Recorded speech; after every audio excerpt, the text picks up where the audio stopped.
జాతీయ ఫార్మసీ వారోత్సవాల భాగంగా మంగళగిరి నిర్మల ఫార్మసీ కళాశాలలో ఎంతో ఘనంగా ఫార్మా రంగోలీ పోటీలు నిర్వహించారు. ఈ కార్యక్రమాన్ని కళాశాల సెక్రటరీ మరియు కరస్పాండెంట్ రెవరెండ్ సిస్టర్ నిర్మలా జ్యోతి ప్రారంభించారు. ఈ కార్యక్రమంలో విద్యార్థులను పెద్ద సంఖ్యలో హాజరయ్యారు.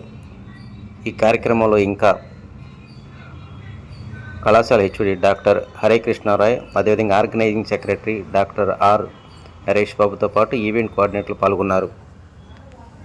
ఈ సందర్భంగా కళాశాల సెక్రటరీ మరియు కరస్పాండెంట్ సిస్టర్ నిర్మలా జ్యోతి మాట్లాడుతూ, వ్యాక్సినేషన్ పట్ల అవగాహన కల్పించడంలో ఫార్మాసిస్టుల పాత్ర ఎంతగానో ఉందని అన్నారు.